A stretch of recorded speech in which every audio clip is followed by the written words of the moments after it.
Bonsoir à tous et bienvenue. Le carton rouge de ce mardi s'intéresse aux points de suture et de dégradation gênants de l'autoroute du Nord.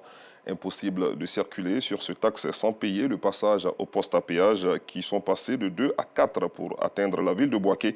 Une autoroute construite en plusieurs phases. La première partie est parsemée de creux, certains fermés à des endroits. Ces sutures ne sont pas faites de façon homogène, ce qui constitue, avec les dégradations, un véritable problème pour les usagers.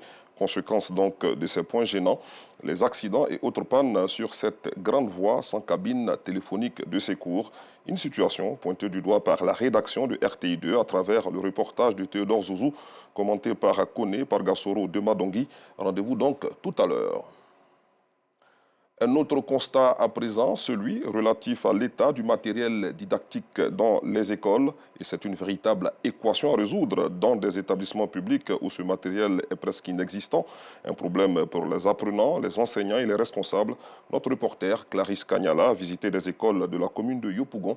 Son témoignage vous sera proposé à 19h30. Direction la commune de Port-Boué où certains commerçants d'aliments de bétail et de lait de vache estiment que l'entrée des abattoirs est propice à leur business. Comment parviennent-ils à réaliser du profit? Qu'en pensent leurs fidèles clients? Tout à l'heure, le constat de Yacouba Koulibaly commenté par Assita Diarra. Dans l'actualité nationale également, la police est plus que jamais déterminée à lutter contre la prolifération des drogues en Côte d'Ivoire. Dans la région du Tonpi, d'importantes opérations sont menées par la brigade des stupéfiants.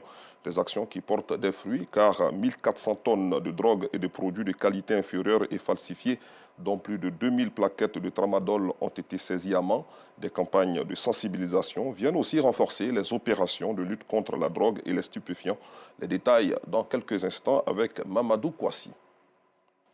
Toujours dans notre pays, l'Organisation internationale du cacao, une plateforme intergouvernementale composée de 52 pays membres, dont des exportateurs et des importateurs, a célébré ce mardi à Abidjan son cinquantenaire au cours d'une cérémonie en présence du président ivoirien Alassane Ouattara et de son homologue ghanéen Nana Akufo-Addo, un cinquantenaire couplé avec la célébration du 10e anniversaire de l'agenda global du cacao.